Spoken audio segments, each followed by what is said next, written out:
Top quality और consistent performance के लिए सिर्फ सिल्वर पंप नाम याद रखना। પ્રધાન કુંવરજી બાવળે રાજકોટમાં આજી ડેમ અને ન્યારી ડેમની મુલાકાત લઈને પાણી પુરવઠા વિભાગના અધિકારીઓ સાથે બેઠક યોજી હતી।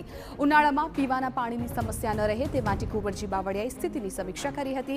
પ્રધાન કુંવરજી બાવળિયાએ કહ્યું કે રૂડા વિસ્તારમાં પાણીની સમસ્યા કાયમી રૂપે ઉકેલવા માટે પ્રયાસો ચાલુ છે। સાથે જ તેમણે કહ્યું કે ધોળીધજા ડેમમાંથી પાણી લઈને ન્યારી અને આજી ડેમમાં પાણી ભરવામાં આવશે। કુંવરજી બાવળિયાએ ખાતરી આપી છે કે સૌરાષ્ટ્ર અને રાજકોટમાં આ વર્ષે પાણીની કોઈ સમસ્યા નહીં રહે। સાથે તેમણે કહ્યું કે મોરબીમાં ડેમના ગેટના સમારકામ માટે ડેમ ખાલી કરાયો છે। મોરબીમાં પણ પીવાના પાણીની સમસ્યા નથી।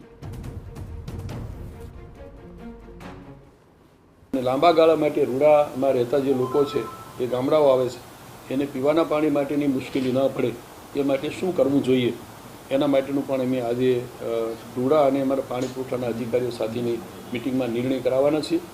આમ મુખ્ય આજે રાજકોટની મુલાકાતના મારા બે ઉદ્દેશો હતા। એક તો પીવાના પાણી માટે રાજકોટની જનતાએ કોઈ ચિંતા કરવાની જરૂર નથી। માનનીય મુખ્યમંત્રી આદરણીય ભૂપેન્દ્રભાઈના આ ધ્યાન ઉપર મેં મૂક્યું છે। એકાદ બે દિવસમાં જ મંજૂરી લઈ અને પાણી અમે ધોળીધજા ડેમમાં ત્યાંથી ઉપાડીને ફરી પાછું બંને સૌની યોજના મારફતે આજે એક અને ન્યારી એકમાં પાણી નાખવાનું શરૂ કરશું। એટલે પીવાના પાણી માટેનો રાજકોટની જનતાએ કોઈ ચિંતા કરવાનો સવાલ નથી। રાજ્યભરમાં કમોસમી